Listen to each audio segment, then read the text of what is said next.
Hello there, everyone.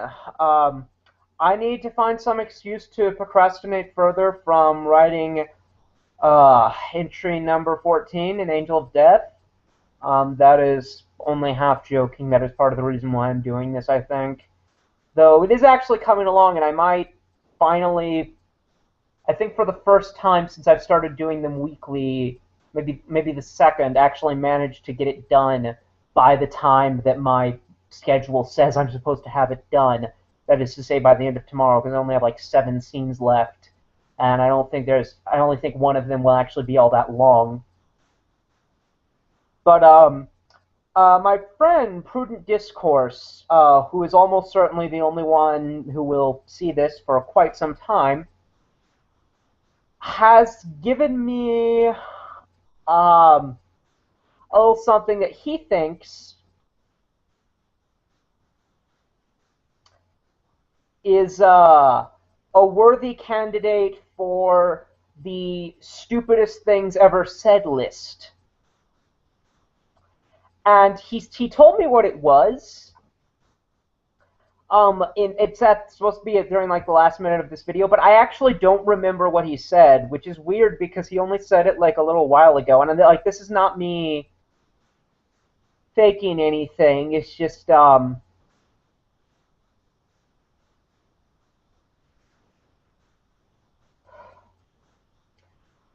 like I genuinely do not remember. So I'm gonna look at this video. It's only a little over 7 minutes long, so I'll probably wind up looking over a couple of this guy's videos. We'll just see for how long this winds up going. I'll probably, whatever I'm on at 12:30, I'll probably end up with, so this can be a shorter one. But anyways, let's get going. And I'm not screen sharing because I want to start with him. Okay, so this guy is actually talking. So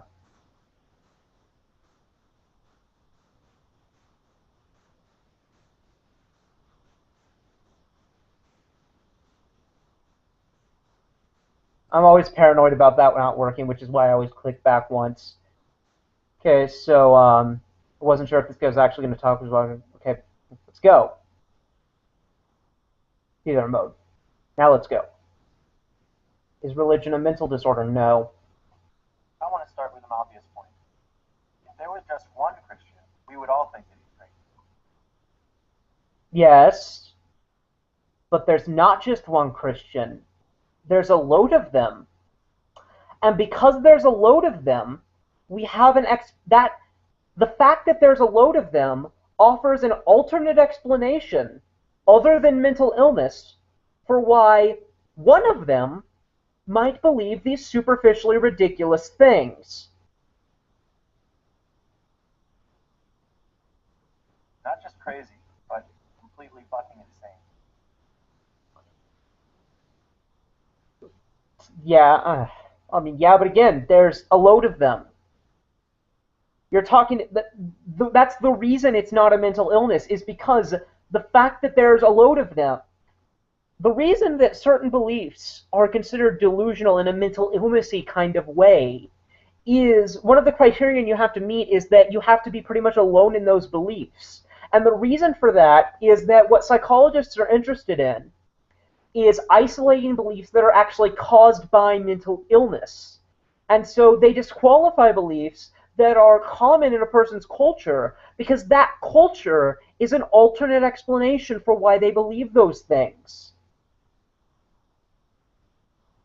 This guy actually believes that a magic man, born from a virgin, walked around the Middle East turning water into wine and performing other magic acts. And it gets worse. His dad, who is God, who is also him. Do I want to bother explain? Okay, let me explain the Trinity for you. It's not really coherent, but it's a lot better than what you seem to think. Okay. There is this one being who has 3 brains, basically. Alright? It's the only difference is that rather than being physical brains, they're just like abstract non-physical consciousnesses that are all part of, well, they wouldn't say part, but part of the same being. It's really not that complicated.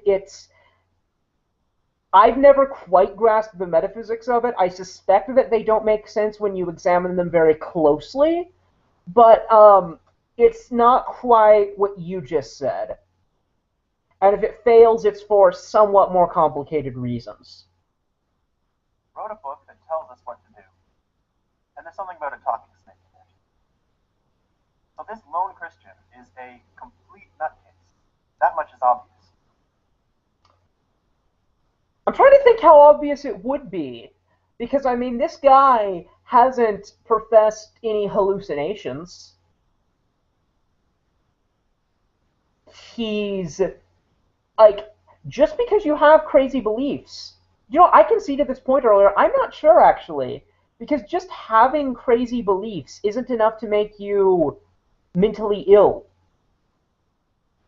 It's possible that this guy would be diagnosed with schizophrenia if he had other symptoms, if he experienced hallucinations, or if he, I don't know, symptoms of schizophrenia. I can't think of too many off the top of my head, but if he displayed several symptoms of schizophrenia, then the beliefs of this lone Christian might factor in to why he was diagnosed. But that alone would not merit a diagnosis of schizophrenia, I'm pretty confident. Or any mental illness. We would just say that guy's a nutter. But for some reason, because Christians are a large group, we overlook the insanity of their worldview. Yes, because it's an alternate explanation for why they would believe that.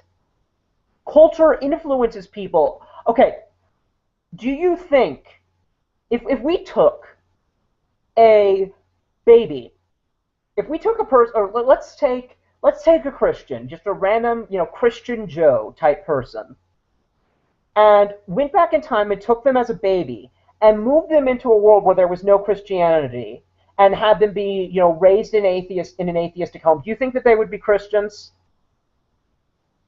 Another obvious point. Cults are looked down on almost universally, including by religious people.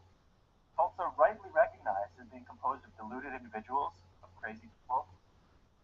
No, cults are not necessarily composed of mentally ill people.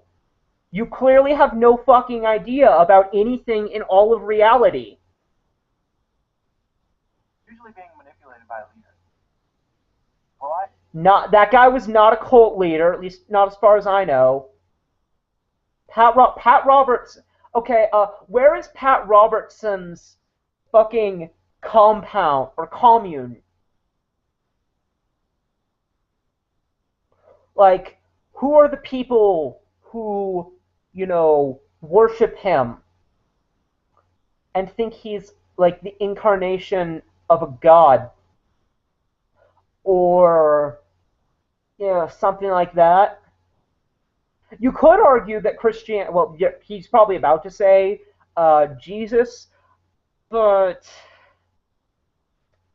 and you could say Christianity is a cult in that sense, but that would eliminate a lot of other things we normally include in the definition of a cult, such as being repressive and restrictive, which Christianity doesn't have to be, and not all forms of Christianity are, and we generally have them be relatively small, relatively closed off.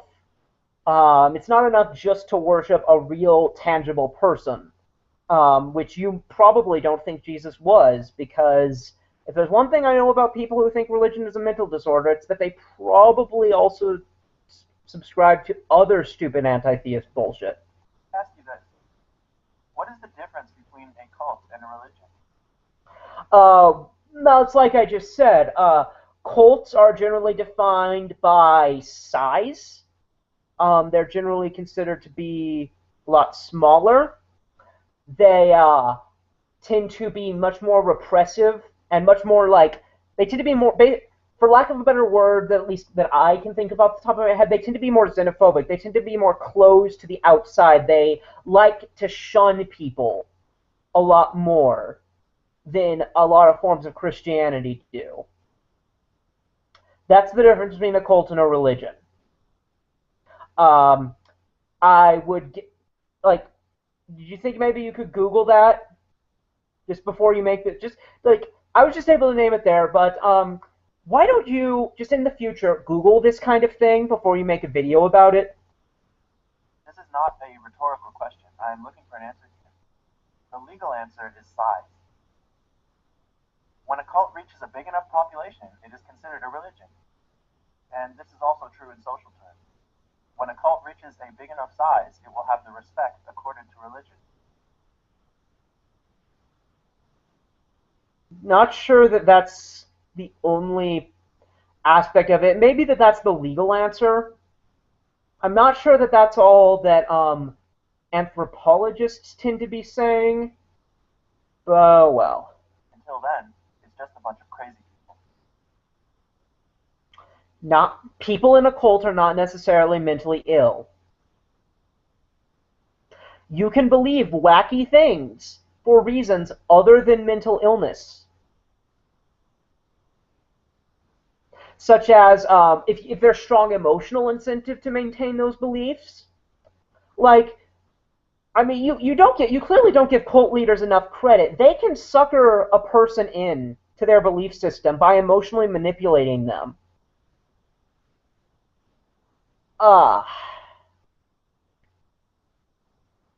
Let's talk specifically about mental disorders.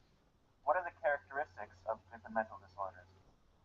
When you get down to it, does religion really fit the description of a mental disorder? No. Number 1, neurosis. A functional disorder in which feelings of anxiety, obsessional thoughts, compulsive acts, and... Okay, if you're about to say that religion fits the criterion for a load of different mental disorders, that's like saying that, I need to think of an analogy for that. That's like saying that because having chemotherapy has some symptoms that are in common with the flu and some symptoms that are in common with some other viral disease and some symptoms that are in common with some other viral disease, that chemotherapy is a viral disease.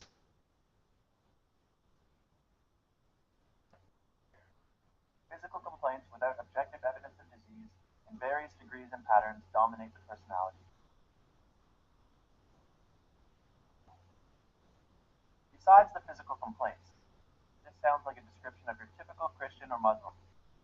Anxious about their sins, obsessing about what God wants, and compulsively praying. No, not every Christian prays in a compulsive, in the sense that, not every Christian prays with pathological compulsion. Loads of them don't. Loads of 5 times a day in the case of Muslims. Ooh, 5 times. 5. That's like so much, dude. So much. This religious behavior is neurotic, plain and simple. So because someone insists on doing something, that's neurosis. Okay, I'm going to ask you a question, Neotropic9. How neurotically compulsive are you about the prospect of eating? What's that? You insist on eating? Well, you must be neurotic. I mean, no, in order to prove you don't have a mental illness, you have to go not eat for a year. And what about drinking water? I bet you drink either water or something that contains water or eat something that contains water every single day.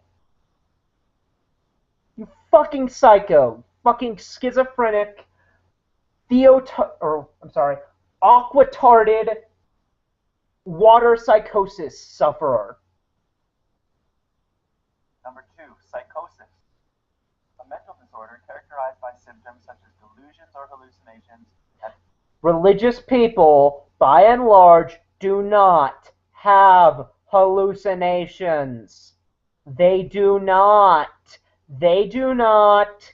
They do not. They do not. Indicate impaired contact with reality. Impaired contact with reality and delusion. This is the essence of any religion. No, it's not. The essence of a religion is that it's a system of beliefs and practices relative to sacred things. You don't have to have lack of contact with reality to be a religion. If for no other reason, then you could have a religion that were true and it would still count as a religion. Now, I don't know of such a religion. I think there probably are, probably millions of them. Just none of them happen to be on this planet. I would imagine, and let me clarify what I mean when I say that. There are probably loads of beings out there who, through transhumanism and through technology, have gotten to the point where they essentially have incomprehensibly advanced intellects. And there are probably several cases throughout the universe where those beings are worshipped as gods by indigenous people. And so long as those people know that they're worshiping a very technologically advanced being, they could easily say, well, why is this invalid? Why can't I worship him? He gives me shit in exchange for that. That would be a religion, and it would be a true religion. And that's logically possible and probably exists in a few places. Doesn't happen to be one around here, but still. Delusion. A fixed false belief that is resistant. Delusion is not a mental illness. It is a symptom that can happen in multiple mental illnesses. The reason for confrontation with actual facts. I don't think I need to go into depth here. This sounds exactly like religion. Which is why religious people deconvert all the fucking time. And by the way, I unfortunately just remembered a minute ago what Prudent Discourse told me about what he said at the end, but I'll save it for you to be surprised. Number 4, monothematic delusion. That's a subcategory of delusion. These seems to be going by the name. A delusional state that only concerns one particular topic. Okay, so that's why religious beliefs tend to be very multifaceted. And so a single Christian would believe in God. He would believe that homosexuality is a sin. He would believe that abortion is wrong. He would believe that getting a sex change operation is wrong. He would be very sex negative. He would tend towards sexism and anti-feminism. He would be a young Earth creationist. He would believe in a young Earth. Not all of those things are necessarily directly related to each other. In the case of the religious, this monothematic delusion concerns the veracity of a collection of myths. Number 5, schizophrenia, a state characterized by the coexistence of contradictory or incompatible elements. Christians believe that God is all-loving, but you better believe in him or he'll send you to burn in hell for eternity. Are you fucking kidding me?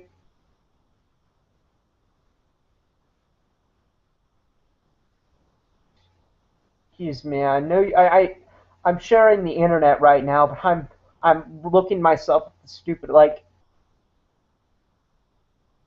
here. Given that you can't see it, I'm just gonna save an X out of these documents.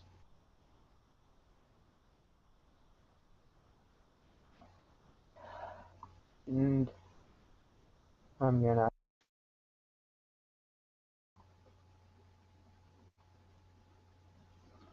move to full screen so that you can. I almost want to put that on a list. My God, how the fuck is starving people in Africa are just lazy? Number 4.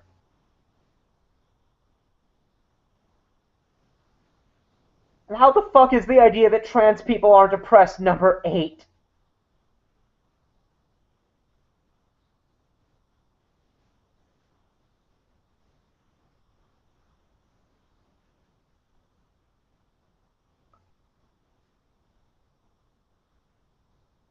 You know what?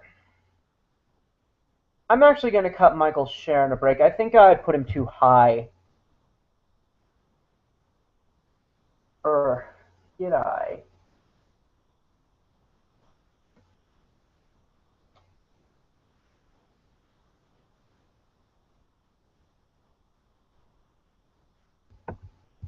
Man, I'll decide later. I might reorganize it. But in the meantime... You have to be seriously twisted not to see a contradiction. Not anyone who believes two contradictory things is schizophrenic. The mythologies of the not everyone. Various religions I've studied, including... Dude, if you've studied religion in any adequate or acceptable way, then I'm a fucking cockroach. Religions have a common theme of including powerfully contradictory elements. Yes, they do. Doesn't make them mental illnesses. This leads me to believe that this might in some way strengthen the religion's hold on its believers. Religious people are forced to compartmentalize their minds to make room for all the contradictions. The old divide and conquer strategy. Chop their mind into pieces and take control over each of them.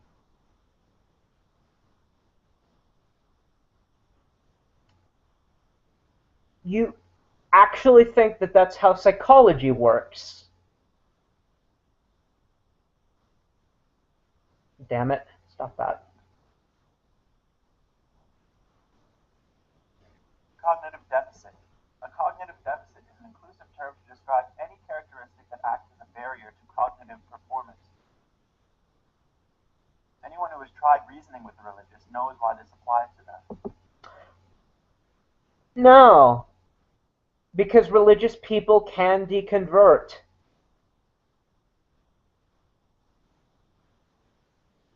They, like, I did, Prudent Discourse, who sent me this video, did, virtually every atheist, well, not virtually every, but the vast majority of them, at least, used to be religious people. So clearly, religious people aren't all incapable of being reasoned with, because a fucking load of them are reasoned with. And a fucking load of them are reasoned with successfully. They are utterly resistant to facts and common sense. What did I just fucking say? It's like talking to a tape recording. They just keep repeating the same thing over and over again. Except when they don't. There are certain simple arguments that they are just unable to comprehend. Except when they can. And simple facts that they just won't accept. You can't just say all of these things are true of all religious people, and then when I point out that they're not, just keep saying it. Granted, I'm talking to a tape recording right now, which is kind of ironic, and so obviously I can't reason with you, but you know what? I've had discussions with our Chihuahua. He was a lot more fucking intelligent than you, in this tape recording. Presumably because it would mean that their belief would be shaken. So they shut those arguments out, and they shut those facts out. And the only possible reason that someone might do that would be mental illness. It's not like they could possibly have emotional incentives to believe in those things. Number 7, grandiose disorder. Oh, fuck me. Inflated worth, power, knowledge, identity, or special relationship to a deity or famous person. It's not a fucking special relationship because they think that they share it with billions or at least millions of fucking people. Nor do all religions necessarily believe in gods. This fits Western religious thinking to its teeth. No, it fucking doesn't. A Christian does not believe, typically, that he has a special relationship with God, because he thinks that a load of other people have the same relationship that he does, and that it's relatively easy for anyone to get it. He might think that he's in the minority, but it's a rather large minority. Christians and Muslims think they have knowledge of what God wants. Yes, and they think that they share it with a fucking load of people. They think they have the power to talk to God. No, they think that everyone has the power to... Okay. I suppose I can only speak for myself, but as far as I've ever understood as a religious person, here's how prayer works. God is omniscient and can read your mind. So when you think things or say them out loud and intend them to direct them towards Him, He will know that you said those things or thought them because He's omniscient and will get the message because He knows you tried to direct it toward Him. This isn't a matter of an exclusive privilege, like you just fucking define the thing as being. This is a matter of everyone being able to do these things, and a large number of people having done them. They think that he listens to them. In short, they are batshit. They think that he listens to fucking everyone. Insane. Number 8 is a quote. Much modern psychological research shows that many serious psychic problems or personality disorders are connected with unfortunate early experiences. The more serious a mental disorder, the more likely it has originated early in life. That literally has fuck all to do with anything. Like, okay, let me give you some things that he might be talking about instead. For one thing, there's an idea. I don't know if it's currently I think it's a theory at the moment, not just a hypothesis. I know that there are competing ideas that also have some serious weight. That that dissociative identity disorder, if it exists, which it probably does, is the result. I don't think there's much controversy as whether it exists. But given that it exists, if it is the result of being abused as a child. Now there are competing ideas, such as the idea that it's actually created by psychologists. Essentially, the process of trying to treat it creates it, and there's some decent evidence for that. But it's currently, I think it has a pretty large minority, but I don't think it's the plurality at the moment. Damn it. Not the plurality at the moment. In other words, get them while they're young. No. It's very hard to turn a 30-year-old man into a fundamentalist. And yet it does happen quite often. Like all the fucking time level often. If you see a fundamentalist, it was probably someone brainwashed as a child. Ideally, if you want to spread your religion better, you want to traumatize the child somehow. What? For example, tell them they're going to burn in a pit of fire, tortured by twisted demons for all eternity.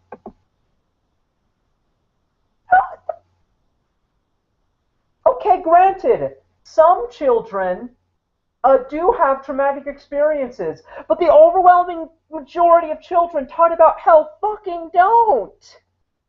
And most of them still grow up to be religious. If anything, from what I've noticed, I've found that a lot of, in fact, everyone I've ever heard say that they were traumatized by their religious upbringing has been an atheist.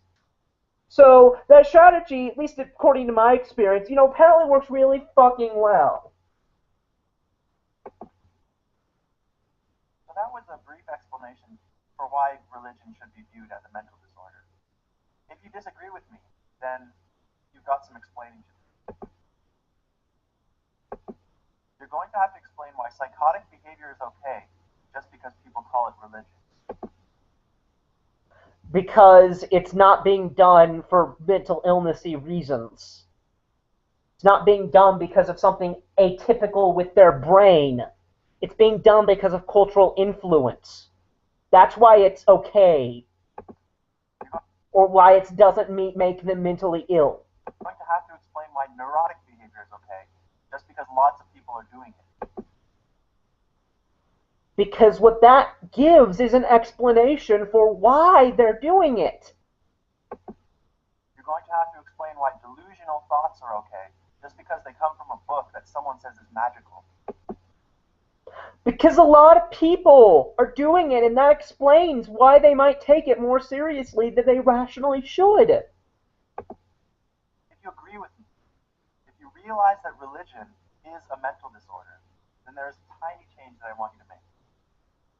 Stop saying that people are religious. That makes it sound like religion is something that they have, when in fact religion is something that has them. It is a sickness that has taken a grip over them. What you should refer to them as is not a religious person, but someone afflicted with religion. A moderate Christian is someone with a mild affliction, and a devout Christian is someone with a severe affliction. Moderateness and devoutness have nothing to do with each other. Moderate describes how extreme your beliefs are, not how dedicated you are to them.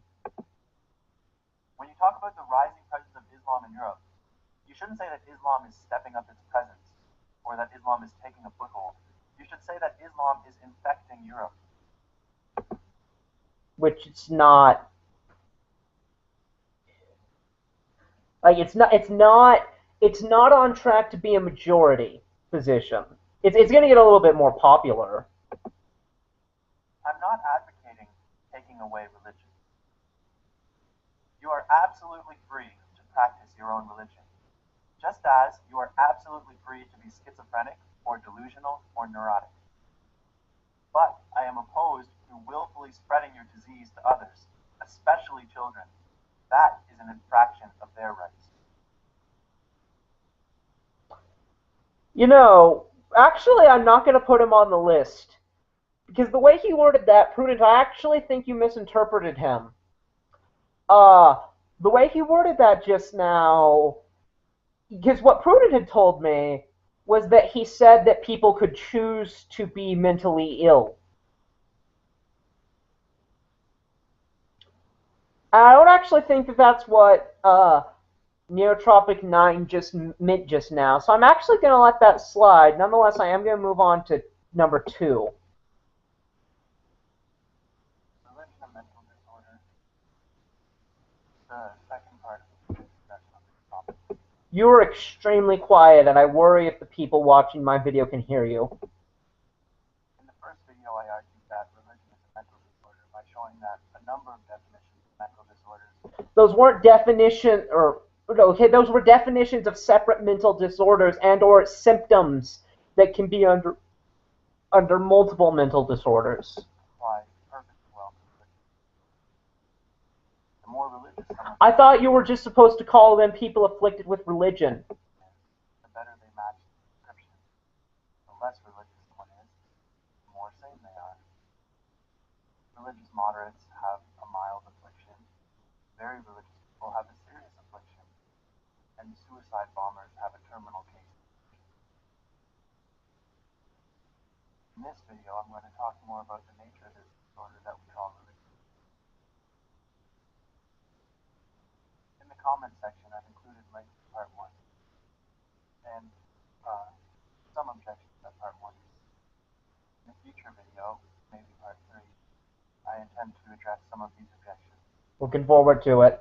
In this video, I want to answer the question: religion is a mental disorder. What kind of disorder is it?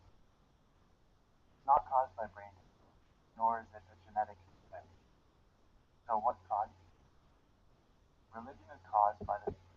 Okay, if it's not caused by a physical deformity in the brain, and it's not caused by a chemical imbalance in the brain, if there's nothing physically wrong with the brain, it is a healthy brain. Doesn't matter what the person believes. spread of certain toxic ideas. This is not a fucking mental illness, then.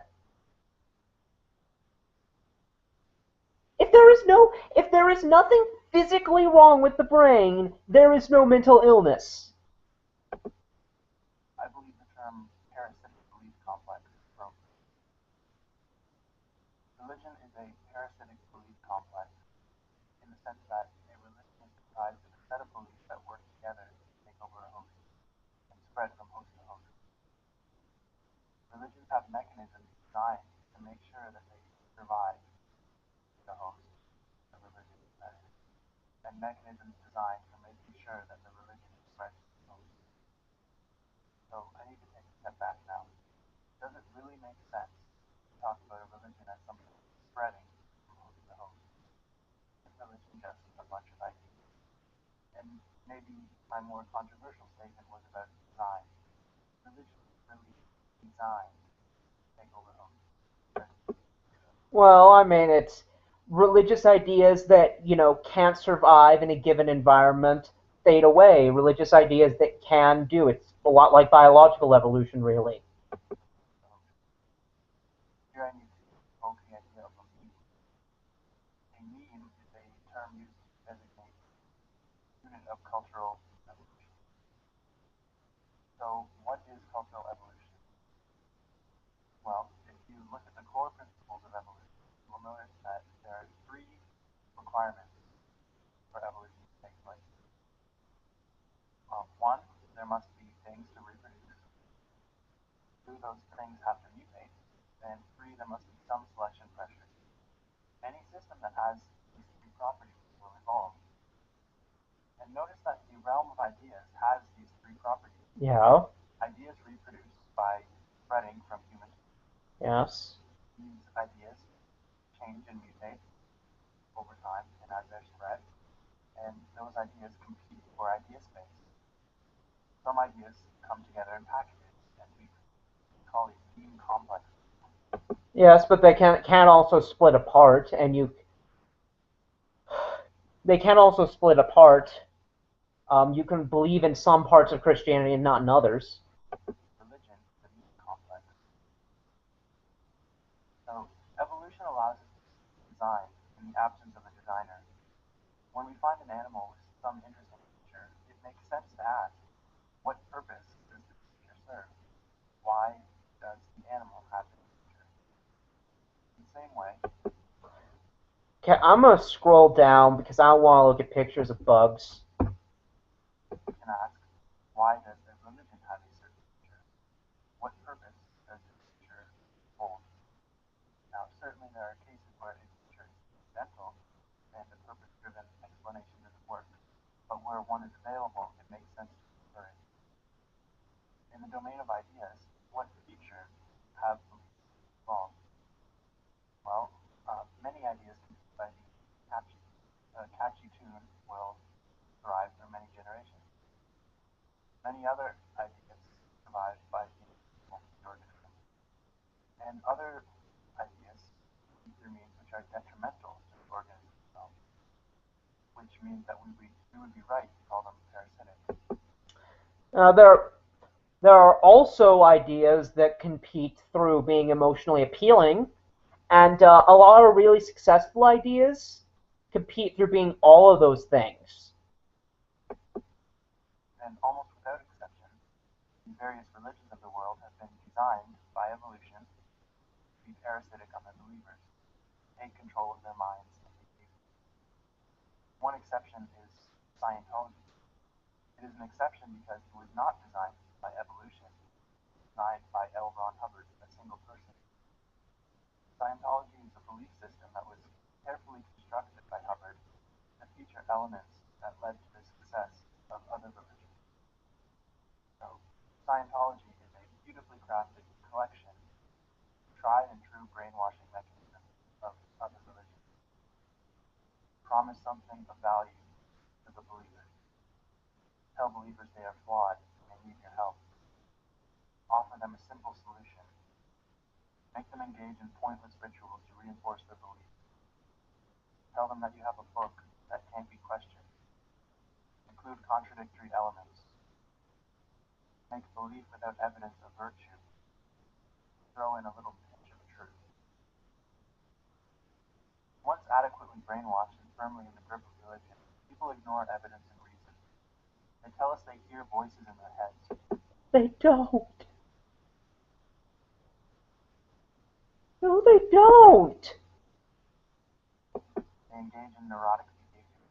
They harbor delusion. Okay, when people say that they hear the voice of God, what they mean is that they got like a feeling that they should do something. They're not speaking literally. So when they say, I just felt like the Lord was telling me to go become a missionary in India, what they mean is they got this feeling that they should become a missionary in India. They don't mean that they experienced an auditory hallucination. But worse are the effects of society. In the name of religion, will oppose stem cell research.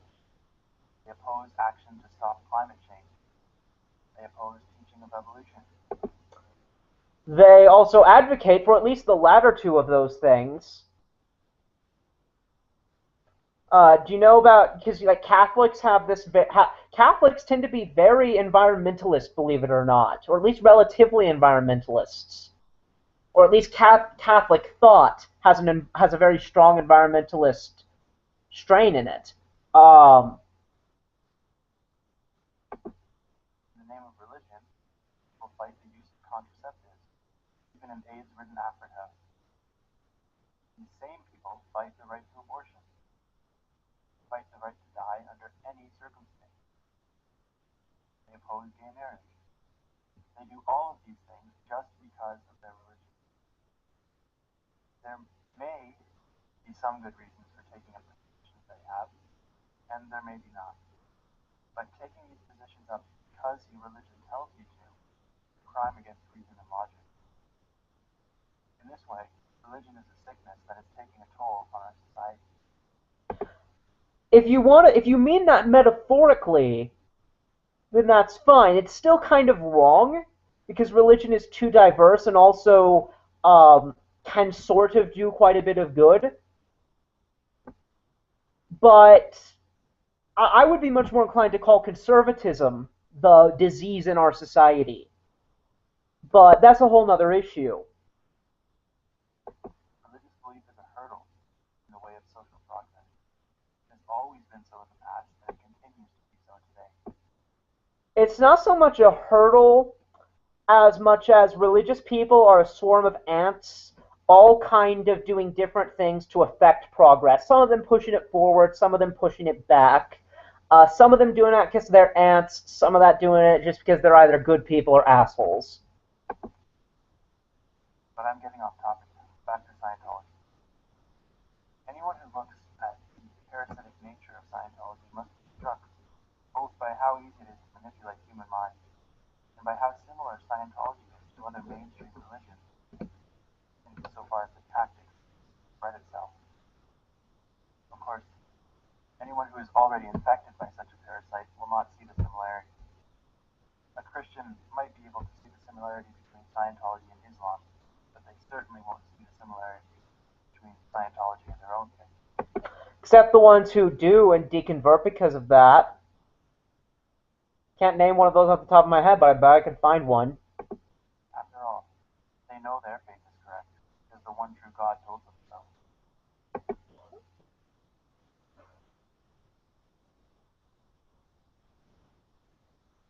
Do I put him on the list? I'm going to see, what's his picture? If his picture is of the Bible. No. Not of the Bible.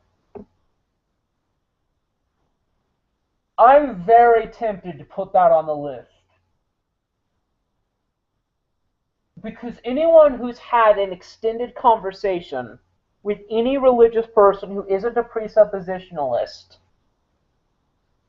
would know that that was wrong. So does he mean that the one true God told them so? I'm going to take the turtle interpretation just to make sure the list is accurate. As much as this guy is stupid enough for the list, he's not yet said anything stupid enough to get on it.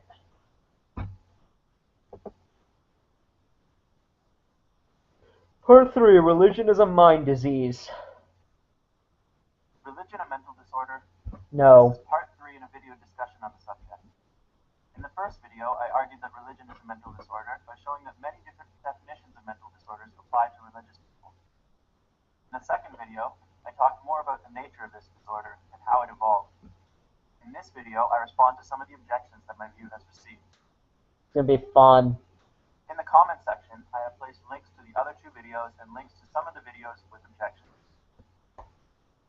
We're going to see how well he sampled. Video is unavailable. Okay, I want to talk about Disordered religion by some guy I've never heard of.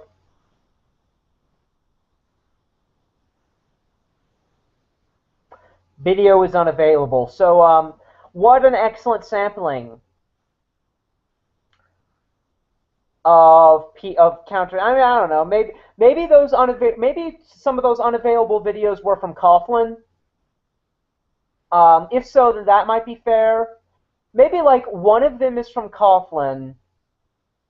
No, the other one can't be from Unseen. I was going to say, and the other wasn't from Unseen Perfidy, but Unseen Perfidy's religion as a mental illness videos are just private, as far as I know. That I'm responding to all come from video responses I received or from the comments on them. First, someone made an argument that goes something like follows. Disorder is defined in terms of abnormality. But religion is normal in the sense that a majority of people are religious. So how can religion be a disorder since it is not an abnormality? This argument makes some intuitive sense until you probe a little deeper. Let's talk about some other abnormalities, say cancer. Cancer is bad no matter how many people have it. If a doctor diagnoses you with cancer, it's a bad thing.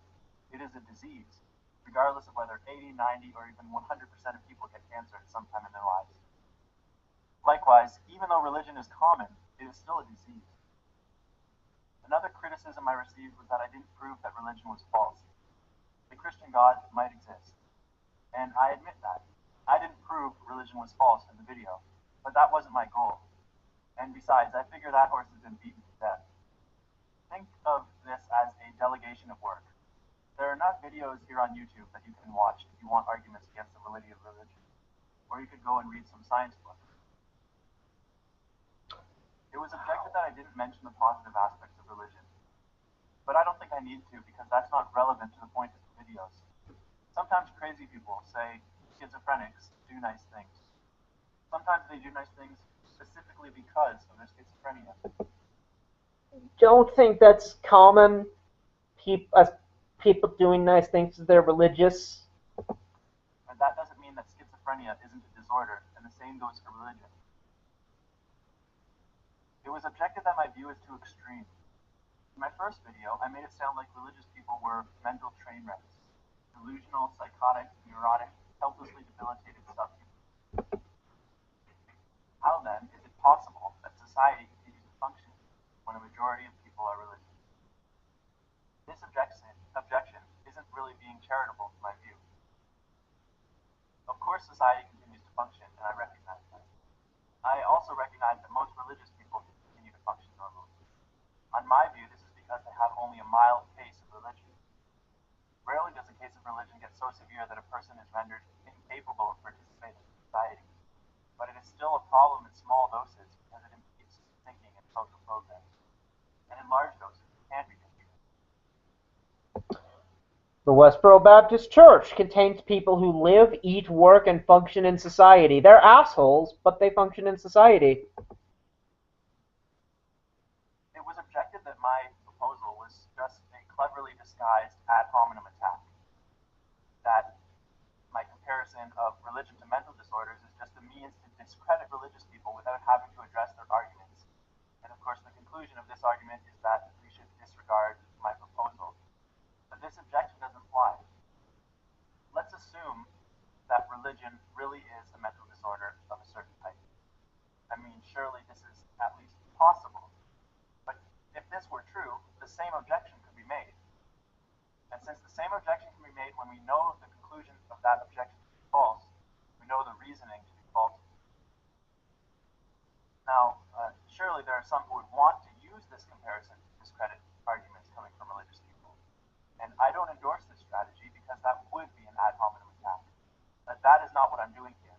I am simply arguing that religion is a type of mental disorder, and this is a perfectly sensible thesis, which I have been defending on perfectly rational grounds. No. Finally, it was argued that since I didn't define religion, my assertion that religion is a type of mental disorder is meaningless. But it isn't necessary for me to fully define religion. We all know roughly what is meant by the term religion, and also what I mean by religion comes out implicitly in the video. If I say to you, exercise is good for your health, that makes perfect sense. You know what I'm talking about, and you also know that it's true, even if I don't explicitly define exercise. Now, of course, you might want me to be more specific. You might want me to say what exactly is a good type of exercise to be doing, what exactly then stating that I didn't define religion is not an argument against my view, but a request for more information. So here I will try to answer that request. I will try to get a little bit more technical, and I will say that a person is religious to the extent that they harbor beliefs about the supernatural and to the extent that those beliefs influence their behavior. Usually, in order to count as religious, those beliefs and rituals must be codified or accepted by a large group. If it's a small group, we call it a cult, not a religion. And if it is a lone individual, we call it insanity.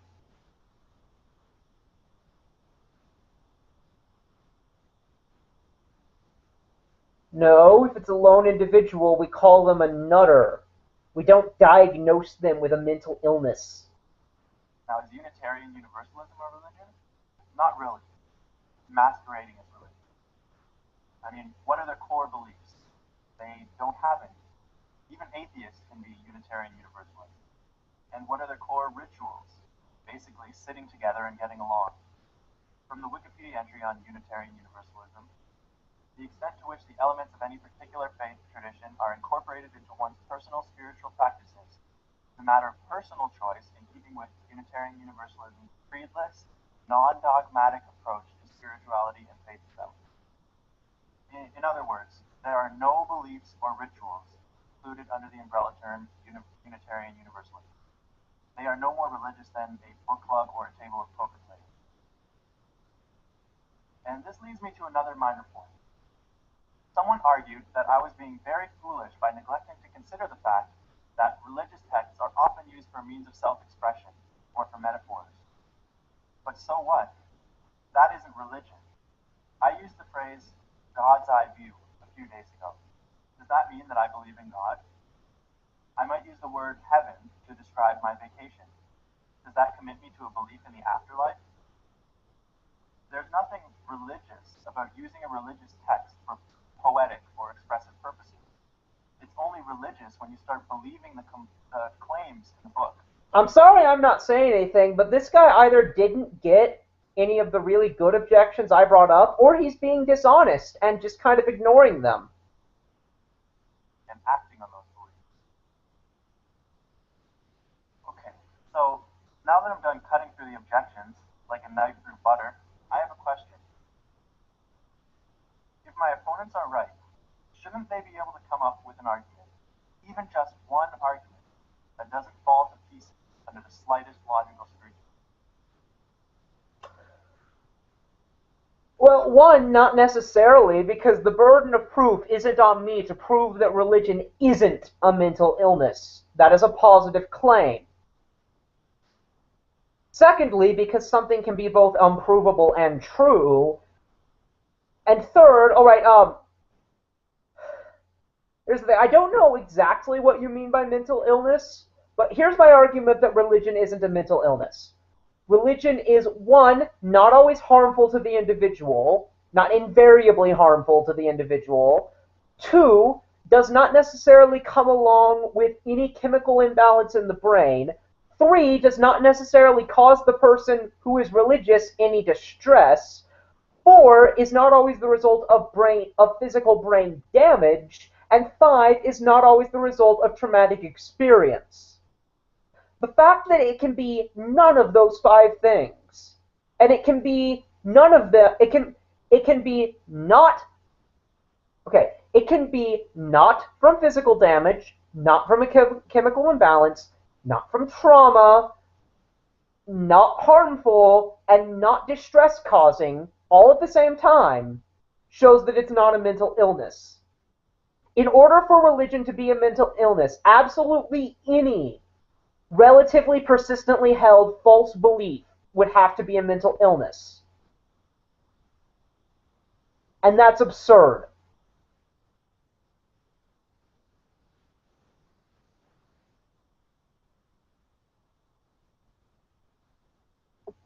I'm not asking for much. Just one argument that takes more than 20 seconds to dismantle. If such an argument can't be provided, then we just have to accept the conclusion that religion is a mental disorder. Now, keep in mind, this debate isn't really about trying to uncover something about the nature of religion or of mental disorders. Rather, it's more more about a negotiation of the meaning of the term mental disorder. The question really is, does religious belief have meaningful similarities with other mental disorders, such that it should be considered as a type of mental disorder? And I have argued that the answer is yes. Religiosity is measured along the dimensions of strength of belief in ideas about the supernatural, and the willingness to engage in behaviors or rituals based on those beliefs. The more religious someone is, the more they exhibit delusional, neurotic, and schizophrenic behavior.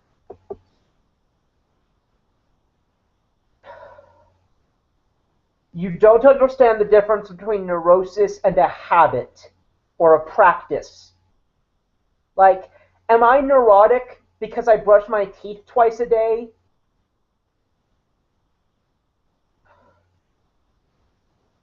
Is a person neurotic because they shower daily? Because, I mean, Muslims pray 5 times a day, and you said that that was an example of neurosis. So shouldn't that mean also that people who brush their teeth twice a day are neurotic? Like, let's say you have a person who prays every morning and every night, right before they get out of bed, and right as they get in bed.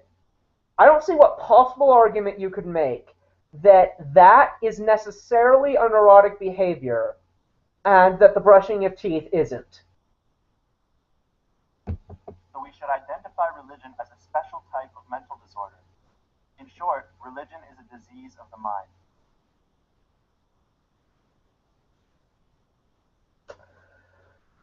All right, well, all I have to say about that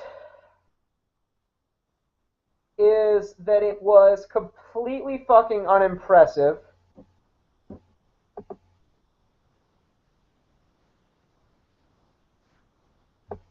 And I really, truly believe that my life would be absolutely no different in pretty much every respect had I spent this time playing Candy Crush instead.